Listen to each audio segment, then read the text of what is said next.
Morning, the first part of in 2 Timothy chapter 2 verses 1 to verse 2 diha na sa tanang focus maniha, which we will be considering na pay tulo ka mga main points no in Christian discipleship.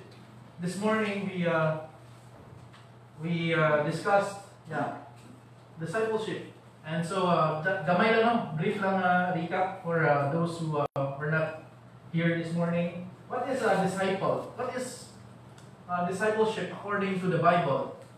I don't know if you are familiar with the word discipleship.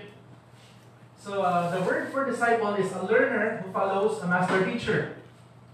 So, siguro, pagkahibaw ninyo, pagkakaan ninyo, ang disciple, learner, someone who follows the Word of God, someone who studies the Word of God, someone who reads the Bible, who prays, who serves God in the church, or maybe outside the church also, someone who learns from the teachings of the Lord Jesus Christ. So that is a disciple of the Lord Jesus Christ. Since we are commanded to become like Him, to become like the Lord Jesus Christ. He lived a life with a perfect obedience, that even to the point of death, He obeyed the Father. He also lived a life of perfect humility. And maybe you know someone who is humble. You know someone who is really meek and not arrogant. The Lord Jesus Christ lived a perfect life of humility. So, we have to learn from Him. We have to learn from Him until we become like Him. Dili man magpasabot niya, mapareho ta kay Jesus Christ niya, manluluwas, magpakamatay sad, but the character, the mind of the Lord Jesus Christ, as Paul has said in Philippians 2, I think, that let this mind be in you, which was also in Jesus Christ. And that talks about humility. Since na ay conflict na hitabo. So the key to unity is humility. In order for this group to be united, humility must be exercised. Kaya kung absent ang humility, pride ang magawas, na magkagubot yun ang grupo. Magkagubot ang church, magkagubot ang imuhang grupo. So, even inside the family, magkagubot kung wala yung humility. So, Jesus expects everyone, His followers, to become more and more like Himself. Anyone who would come after me, let him deny himself, take up his cross, and follow me. So, may magpasalot, anak. In following the Lord Jesus Christ, there will be persecutions, there will be challenges, there will be trials, our faith will be tested. To the point, siguro, not just verbal ng mga persecutions, but physical. So, will you deny your faith? Imo habang i-neglect si Jesus Christ, or i-reject si Jesus Christ sa mga kinabuhi? As what we have, the same with Polycarp. Diba? Kinsay ka ila kay Polycarp. Si Polycarp, he was arrested because of his faith, because of his belief na nagatuo siya kay Jesus Christ. When the Roman soldier or the Romans told him to curse Christ, he cursed si Jesus Christ. He cursed Jesus Christ and deny Him. Muna ingon sa Roman soldiers, sa iya, curse Christ and I will release you. But Polycarp responded that 86 years I have been serving the Lord Jesus Christ and He has done me no wrong. How can I blaspheme my Lord and my King? Unahingan ni Polycarp. So, si Polycarp, he was burned alive. Gisunog siya. Ito wala niya reject na iyang pagtuo. Wala niya deny si Jesus Christ. I don't know kung makaya mo nato na sunugon tang buhi para lang sa kay Kristo. Sunugon tang buhi nga nakatadala, sunugon ta. Nya ingnon ka na i-deny mo Jesus Christ o dili. Makauna-una ka. Lord, bisag karon na sa ang panahon, i-deny na sa taka. Pag human ani, ma-release ko. Di naman, balik na ko nimo. karon lang para lang maluwas ko ani. I don't know if unsa ka if naataan na nga position sa kay Polycarp. And yet it cost him his life for the sake of the Lord Jesus Christ. So, sa atong text, discipleship, here, first, of course, how to become a disciple of the Lord Jesus Christ is you must be born again. You must be saved. You must have a relationship with the Lord Jesus Christ. You cannot be an effective discipler if you are not a disciple first of the Lord Jesus Christ. And maybe in your faith, bako pa lang na Christian, and less pa lang, dili pa kayo nga nakawide mga knowledge about the Bible, and about Christianity, about church, about ministries, then you need guidance.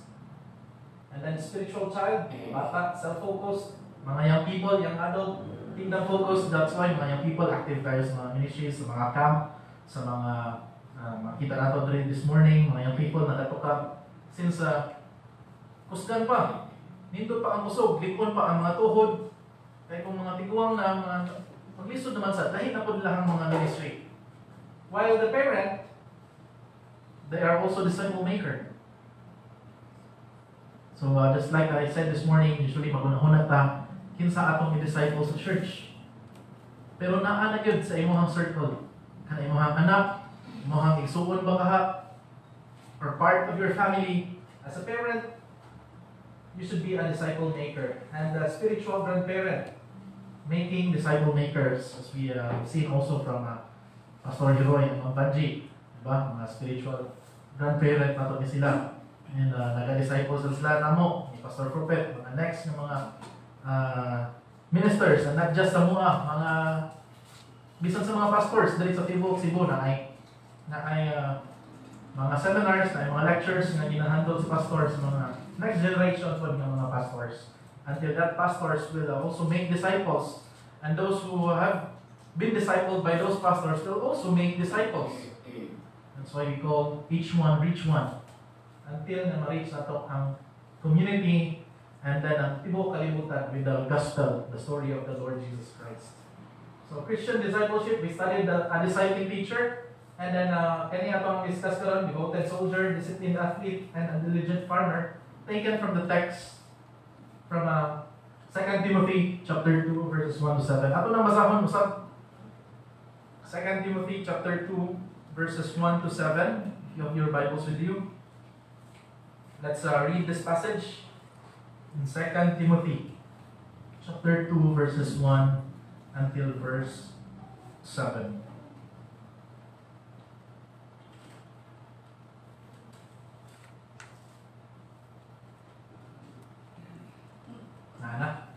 Let's read responsibly. Ako maguna, and then we will end in verse 7 now.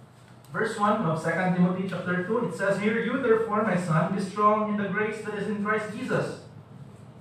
Verse 2.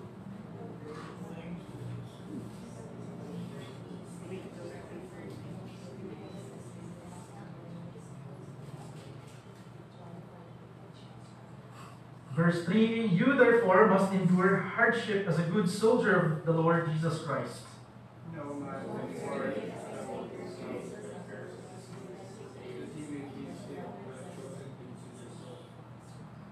Verse 5, "And also if anyone competes in athletics, he is not crowned unless he competes according to the rules."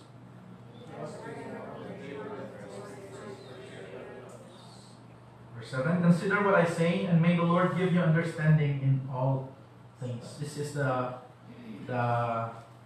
advice of Paul to Timothy. Si Paul ang mentor ni Timothy. Si Timothy mo ang disciple ni Paul. Isa sa mga disciples ni Paul. And so, a discipling teacher, giniha, mga itong ikano, i-discuss, you must be a disciple first.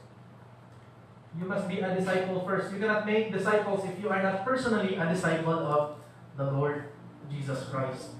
You must be a disciple first of the Lord Jesus Christ. You must have a relationship with the Lord Jesus Christ. You must engage yourself or immerse yourself with the Word of God, engage in the ministries, serve the Lord, pray to God. You have your quiet time with you, or maybe you have your family devotions also. So, you must be a disciple first before you can disciple others. That's the pattern naghihimo ni Jesus Christ, and the same pattern that also Paul made. So not just you must be a disciple first, but also you must make disciples. Mao ni ang pattern ni Jesus Christ. Nag-train niya ang iyang mga disciples, the 12 disciples, or sa later part, 11 ka disciples lang ito, no? That 11 disciples, and then madugangan, mag-disciple po sila, ukuban, who will disciple others also. Which is in our text, in verse 2, the things that you have heard from me among many witnesses, the same commit thou to faithful men. Or the same teach them to faithful men who are able to teach others also. Faithful men who are able to teach others. You must make disciples, and then the fat people in the church, not literally the fat, nakanapareho na ako natambok, but faithful people inside the church, available and teachable. And these three must always go together. Kaya di man pwedeng faithful lang ka, available lang ka, but you are not teachable. Or maybe, yung faithful ka, teachable ka, but you are not available. Ito mo, daghan di kag priorities, daghan kag mga unsa pa na trabaho. You are not available for Christ. Maybe you are skilled, you are talented. Yes, you can sing. Para sa Ginoo unta, you have the skills nga mag-decorate sa mga flowers, but you are not available for Christ. Wala rin yung pulos. Ingon to ni Pastor J.C. Salo that availability precedes ability. So, paunsaon mo na ka daghan sa inyong abilidad, diha, kung di man ka available, wala ihapon pulos. Hindi man lang ka magpagamit kay Jesus Christ, wala kang ihapon. So, they always go together. Faithful, available, and teachable people in the church. And you must multiply disciples. The same verse in verse 2. Who shall be able to teach others also? Not just addition. Dili lang addition ang gigamit nga factor ni Jesus Christ or ni Paul sa church, but multiplication. Kaya kung addition lang, basig dugay, no? Basig hinay ang growth. But multiplication. Those who have been added inside the church must also disciple others. Mauni ang pattern. Ang diagram in 2 Timothy chapter 2. Si Paul, disciple niya, si Timothy, Priscilla, Aquila, Titus, Silas, and others, included na si Epaphroditus. Si Timothy, nasa siya na disciple. And si Priscilla and Aquila, nasa siya disciple. Si Titus, nasa siya disciple. Silas and others, nasa siya disciples. And those disciples have been discipled by Timothy, discipled others as well. Mauna, mapaspas ang pagkatag sa Christianity. Hindi lang addition, but multiplication ang igamit. Jesus calls His disciples to make disciples. Who will make disciples? Because it is through this factor of multiplication that Christianity will grow and the gospel will spread all over the world. So yan illustration igamit ito ganyan, pinalanta maglanta. You must be a disciple first, you must make disciples, and you must multiply your disciples. So we ended this morning a discipling teacher. Now the second part for tonight, itapal na ito paspas lang kaya actually I have made several sermons out of this text. Naghan ako na himo ani nga wali. But let me just emphasize it, or siguro napaibad sa inyo ha. Wala pa nakadungog. But this is what the Holy Spirit is telling us tonight. Dahil po itong sa mga niagi. So, a discipling teacher. A discipling teacher, we are now here in a devoted soldier. In verse 3, you therefore must endure hardship as a good soldier of Jesus Christ. Na ay tulo ka pictures, analogy, nga gigamit si Apostle Paul dire sa pag-encourage niya sa kay Timothy. that you must be strong. In verse 1, you must be strong in the grace that is in Christ Jesus.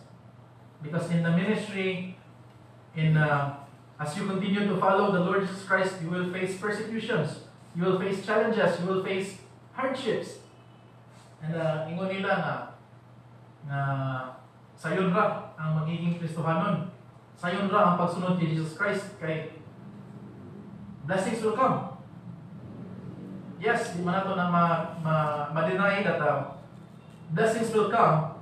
God will bless us according to His will, not because kita'y magbuot niya, i-bless pa sa Ginoo, but ang pagbuot sa Ginoo nga i-bless ta niya. But not just blessings ang moabot sa tuwa. In fact, daghang pagproblema ang moabot sa tuwa as we continue to follow Christ, because it will refine our faith, our trust in Him.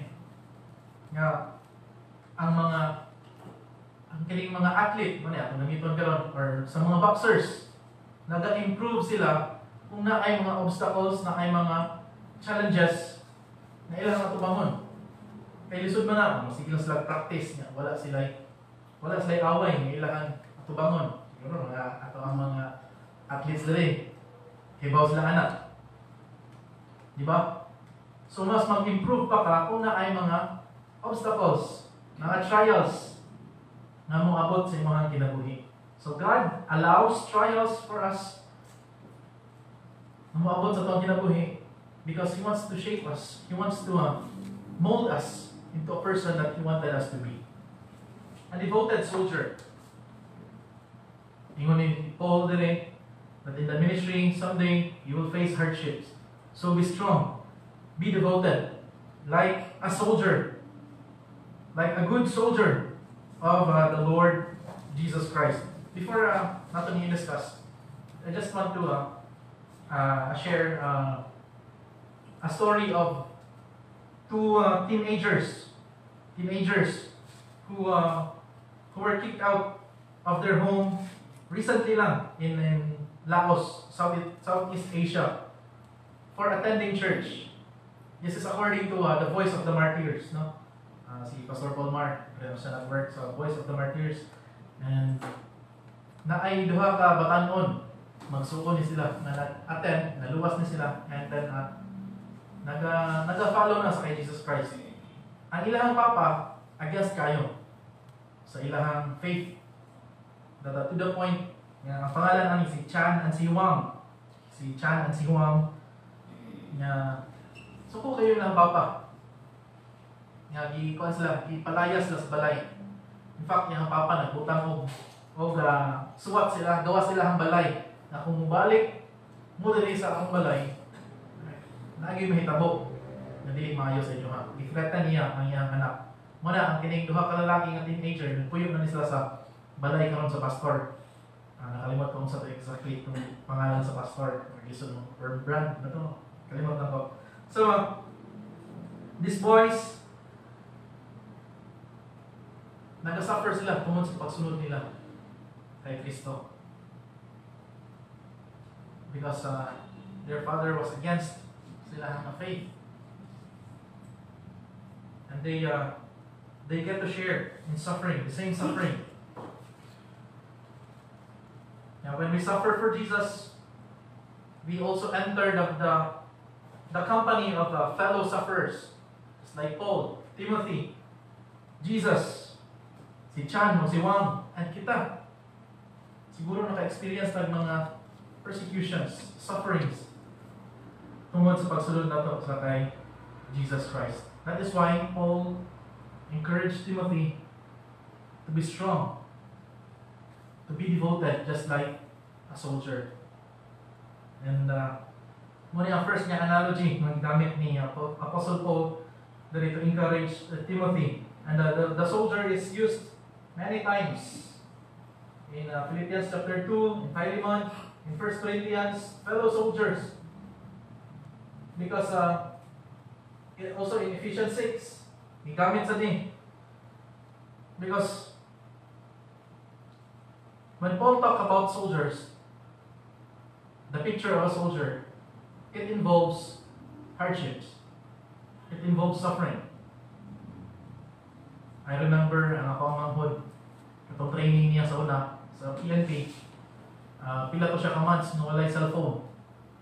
And gimingaw iti akong parents, kami, gimingaw sa niya, walay communication, kalit lang yun to.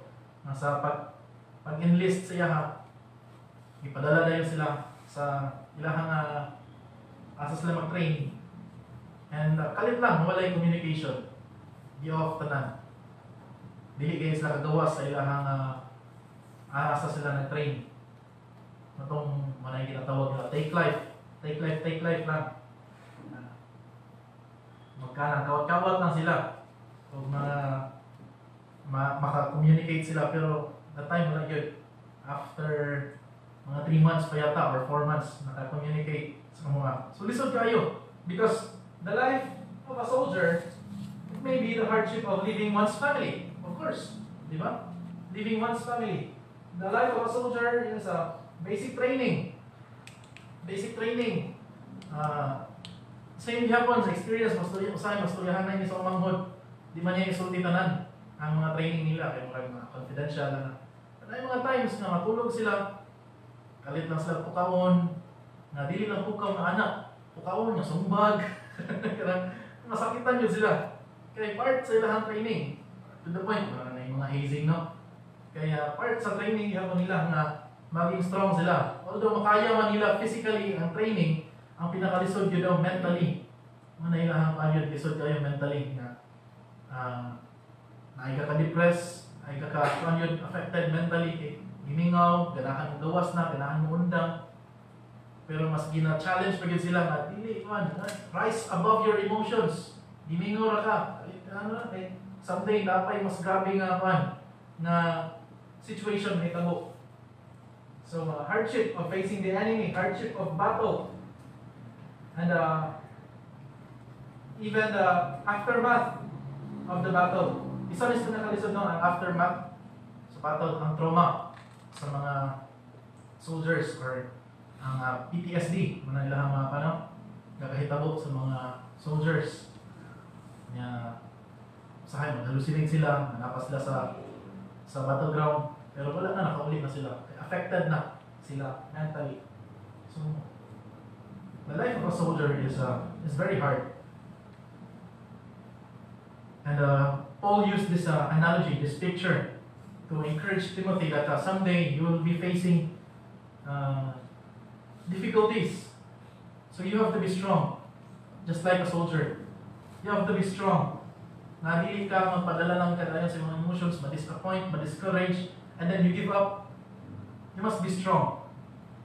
Be strong in the grace of the Lord Jesus Christ. And also in verse 4, a soldier must also, no one engaged in warfare entangles himself with the affairs of this life. Ang soldier, dili na siya magpabilin ng civilian. So, dapat, i-disengage din iyang kaugalingon sa unsa man ang practices and behavior of just like normal people or mga civilians. Ang himuon niya is to please, to obey the commander, to please the master. They have to serve with focus that there will be no destruction. A soldier must be free from distractions and serve God with focus. Serve with focus. Manang matingata sa mga kailangan mga police or mga train pa lang sa ilahang mga social media. Usahay wala na sila yung mga social media accounts. Pero kung naaman, dili nila hatag lahang mga full identity because it is to protect them, to keep them safe. Tingala ka ng ilang mga pangalan, Delta, Bravo, diba mga ingana, dili nila ihatag lahang full name. O dili po kayo sila ingana ka-active sa social media. Okay. Of course, basta mapunta ang enemy nila is also active sa mga ingana, mga social media, hibawan ang ilang mga ginahimo or mga daily activities nila. So a soldier must be free from distraction and serve with focus. And the same also sa mga training sa mga seminaries.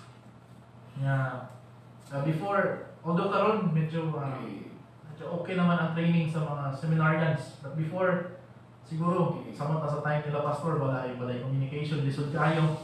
Letter pa, ipadala niyo, months pa maabot. Before, when I was training in seminary, naamay phones ato, kaniadto, pero weekends pa nang makuha. Sabado pa nang makuha. Pagka Monday night, Monday sa hapon, amo na sa nang i-submit. Pagka Sabado na sa namo na makuha ang mga phones. So lisod kayo ang communication. Part na siya sa training sa damo sa una. Nagkaroon, medyo okay naman, nakita na mo, nagtagaan ng mga nanay access ang mga students since lahi na sa ng training. Ikaw, dapat maging disiplinado ka, responsible ka how you use your phones na dili ka ma-distract. So, a soldier must not entangle himself. In Greek is empleko, which means to wave in. Nakalapit ang murag pareho sa usa ka hilo or sa other picture na kanang nakisabay ka. You go with the flow. Nga kung sa ihimo sa civilian mo, pwede mo ihimo, dili ka ma-identify nga usa ka soldier. The same is true in our Christianity. If you go with the flow, the world, dili ka mailhan nga Christian day ka. Di ka mailhan nga follower of the Lord Jesus Christ day ka kay. Kung sa ihimo sa kalibutan, mo pwede mo ihimo. That's why it's hard for you to identify or to tell others that you are a Christian. Kahit na naman, wala mga nag-act as a Christian. Na mauwaw ka, na magpailang Kristohanon kay. Dili mo, Kristohanon mo ang plan, mo ang lifestyle, mo ang behavior. That's why, when Jesus said to His disciples, to His followers, if anyone who wishes to come after me, he must deny himself, take up his cross, and follow me. In following the Lord Jesus Christ, it requires self-denial. It requires taking up your cross. Challenge ni mo yung mga pan. Kaugalingon every day just to follow the Lord Jesus Christ, a devoted soldier. Now, the second one, or the third one here, is a disciplined athlete. A disciplined athlete. So, manigamit ni Paul today, another picture. In verse 5, if anyone competes in athletics, he is not crowned unless he competes according to the rules.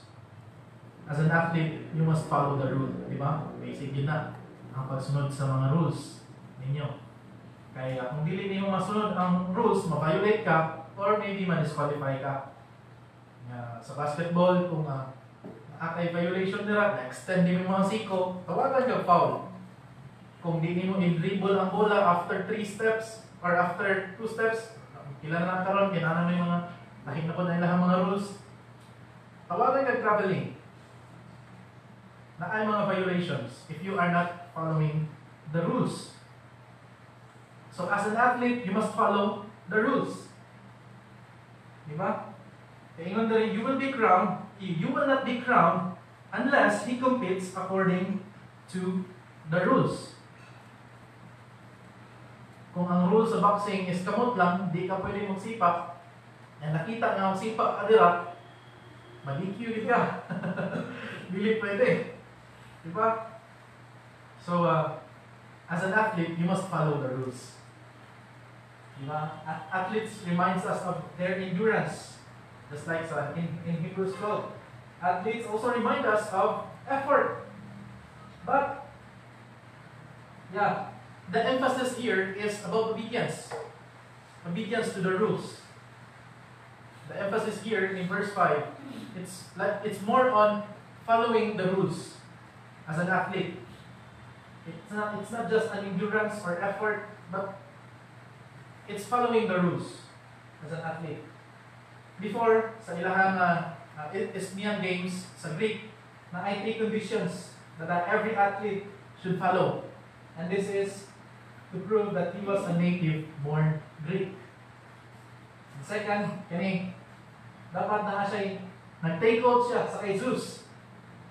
nga nakompleto niya or nag-train siya for 10 months or maybe more.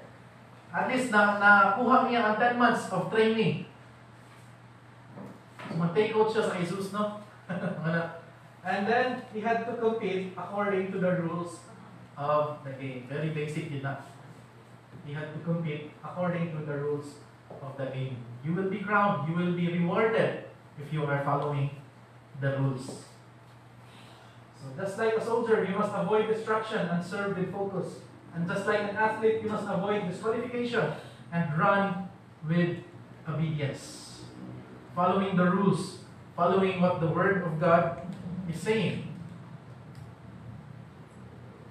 Just like an athlete.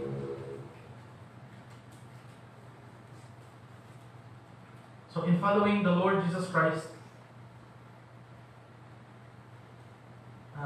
sa ito nasa slide kanina, nagdumduman na ako. Following the Lord Jesus Christ, it requires putting Him first in all things. To put the Lord Jesus Christ in all things. If you put the Lord Jesus Christ second na lang,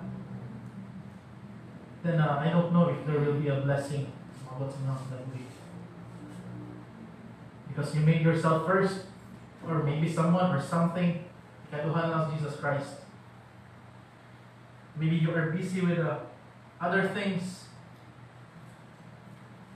and then ikaduhan lang Jesus Christ, or ikapulo na lang Jesus Christ. Remember the story of Mary and Martha?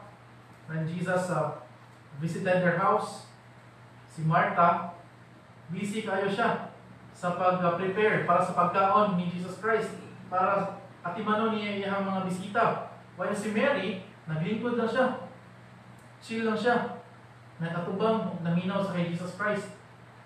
And in our own view, in human perspective, kung tanaw na to sila, isa may mali silang duha. Isa'y tama silang duha. Tama si Martha. Nag-andam mo siya para siya bisita. Di ba? Tama mo to si Martha. Nag-prepare siya para siya bisita. But the case there is not about good and bad. The case there is about choosing the best and the good. Choosing the best between good. Best, good between better, and then better and best.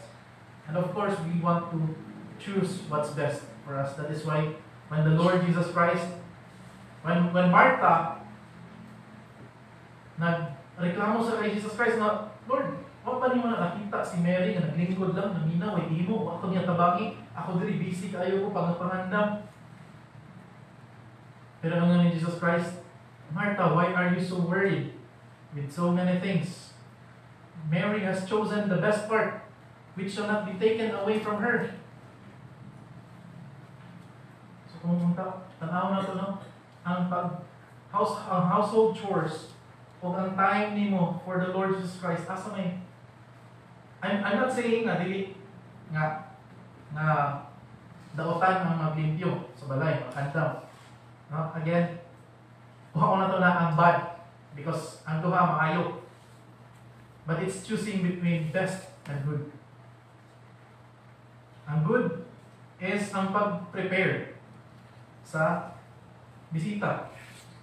While ang best is ang pagpaminaw, paglingkod, pagpaminaw sa kay Jesus Christ. Pagpaminaw sa patudlok ni Jesus Christ. And the reason why we are so worried, karon siguro nga adlaw ba, grabe daghan ikag anxieties, daghan ikag worries, it's maybe because you have not sit with the Lord Jesus Christ and listen to Him. You have not made your devotion, your quiet time with Him. You are so busy with so many things.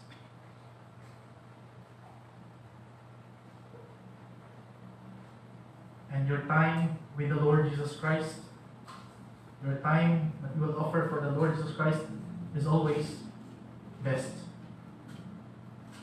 And hearing the teaching, following the teaching of the Lord Jesus Christ, it cannot be taken away from you.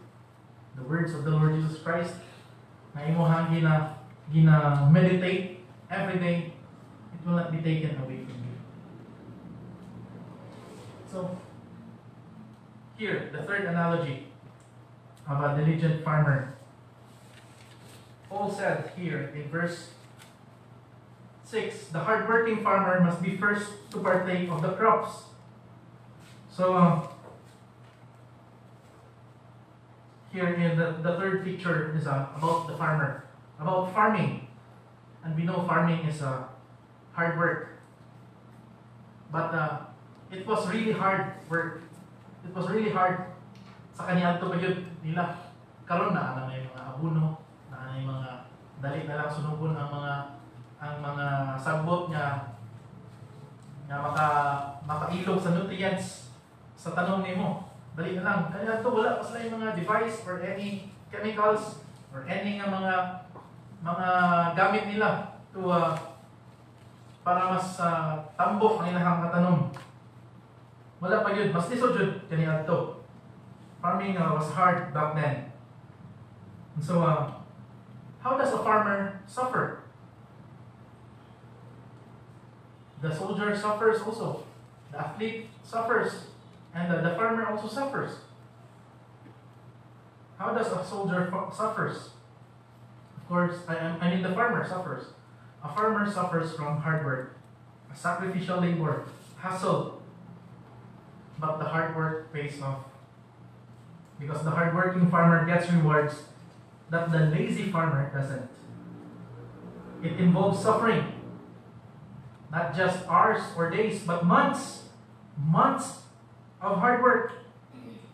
Even when the farmer is tired, even when the results are dugay pa kaayo, it's a hard work.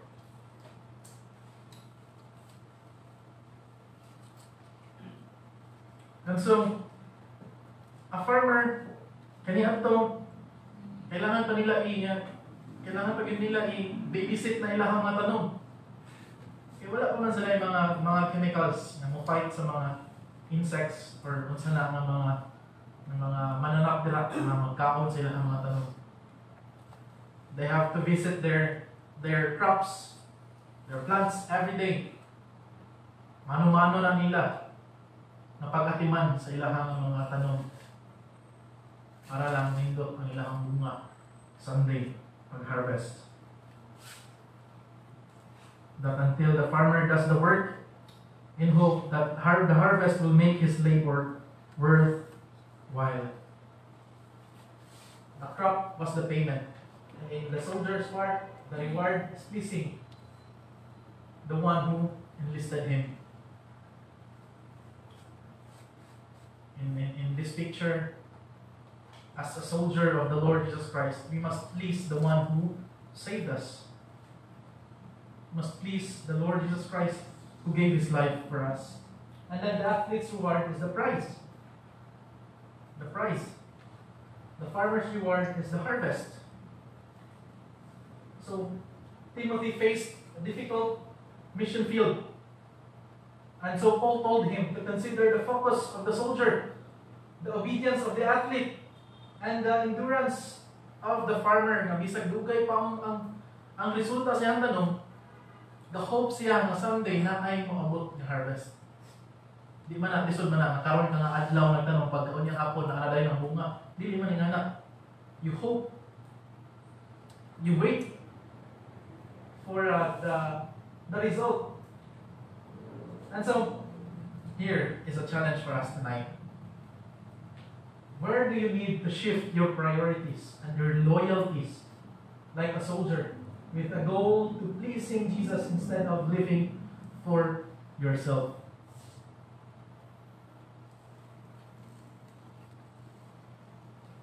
Again, makarelate ko kanina kaya akong manghod naman sa PNP. And usahay magpuyog ni di na siya mailahan yung polis. Mailahan din naman siya model eh. Iso yun man tamatala to. Usahay ako pa ang mailahan yung polis eh. Magpuyog ni ha. And usahay magpuyog ni siya. Sigurad cellphone. Sigurad ko ano. Usahay mailahan mga polis nga. Dapat maging sila, maging sober sila sa palibot. Siyempre, sila kayo. So, kasi, ingana lang yan siguro. But a soldier, instead of prioritizing yourself, living for yourself, you serve for your country. And the same in our Christianity, as we serve the Lord Jesus Christ. I'm not saying maglisod yun mo sa pagsunod kay Jesus Christ. But as we follow the Lord Jesus Christ, we must have that loyalty, that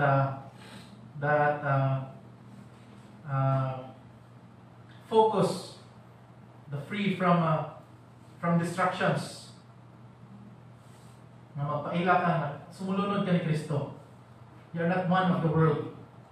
Diba? You are God's children. You belong to Christ. Mauna nga ang uban nga nag-reject sa Ginoo, those who mock God, na-adjoy consequence sila. And amo na nahitabo recently sa until now, kahitabo gyapon sa LA. At a video nga they mock God. And LA is a godless city na ay naghimo poster dito nga keep God away from the city. And then karon gisunog sa Ginoo ang ilahang lugar nga magwala siya nabilin because di na to underestimate ang Ginoo.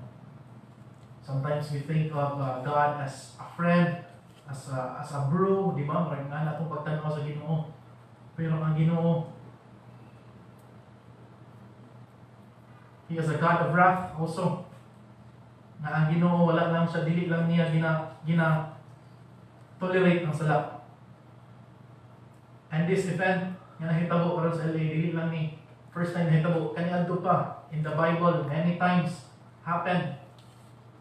The Lord punished Sodom and Gomorrah. The Lord punished also Nineveh, and also the Assyrians who mocked God. Diba? Pila to ka soldiers ang namatay, gipatay sa angel. 185 soldiers gipatay sa anghel. Kaya tungod gimak nila ang Ginoo, nga dili na makaluwas ang Ginoo sa inyo. Mas maayo pa rin akong Ginoo diri. We have defeated many cities. How much more kamo, Israel? Ito ingon ni sa Sinakreb. Pero pagkaugma sa adlaw, tanang pagmata nila, nahurot nila ang mga soldiers, kamatay. So, we might think na dili man ang Ginoo ang hinungdan na, ang Ginoo ba rin ang sunog na. God allowed it. Nganong karon di pa mapugngan, nganong dili man mapugngan na anak. Di ba? God allowed it.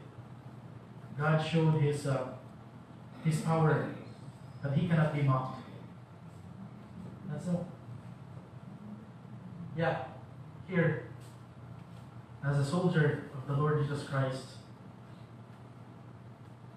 must be loyal to our master, the one who enlisted us. And just like an athlete, where do you need to discipline yourself like an athlete? Engaging in habits of grace like absorbing scripture, reading the Bible, praying, getting involved in church, obeying Him, even when it's costly. Diba? Ang mga athlete, they have to wake up early. Okay, mag-warm up. They have to show up sa ilahang mga coaches. Pakita sila. Mga athlete. Diba? Tingnan nila ang run. Even when it's costly. Na, ganahan punta ka matog. Extend sa mga tulog. Pero kailangan yung mauntag sa'yo. Ay training. So, sacrifice.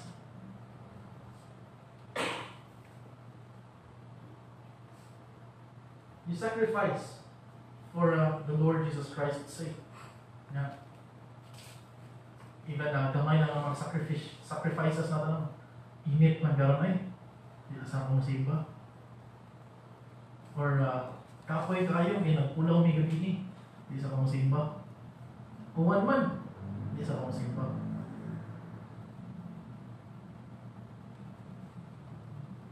You obey the Lord Jesus Christ even when it's costly. And just like a farmer, where do you need to work hard? Really work hard. Na nakapay mga improve sa imong life.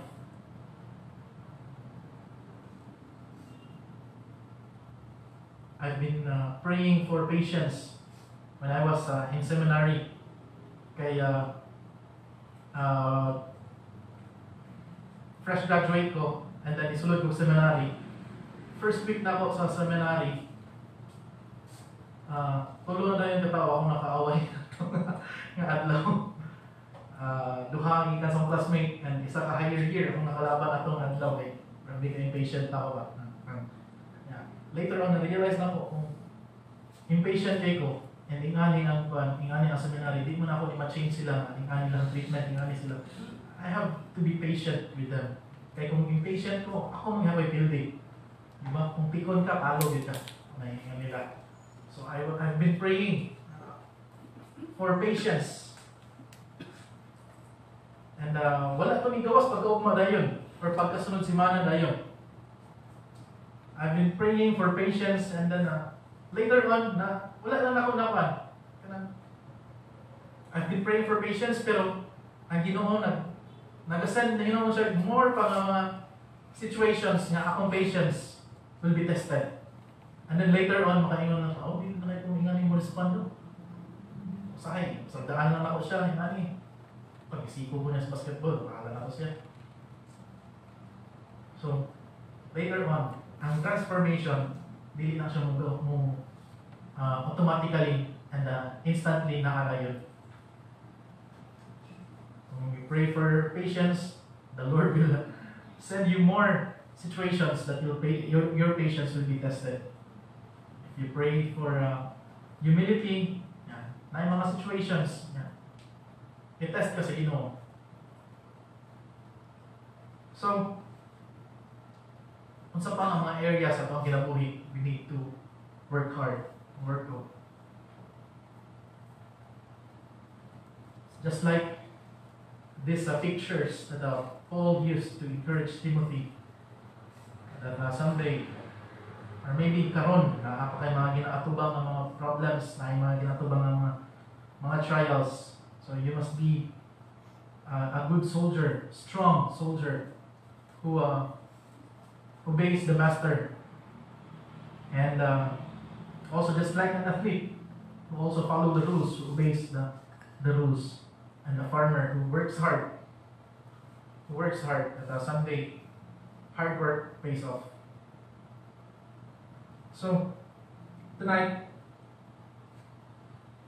is a challenge for us that as we continue to follow the Lord Jesus Christ and serve Him, I'm sure there will be trials, obstacles along the way, where your faith will be tested. Ang kadtong kay Polycarp, na iyang faith is to gi-test siya, to deny the Lord Jesus Christ, to curse Christ. Worse na to, ang senaryo, kung nahitabo siya. Maybe ito less lang.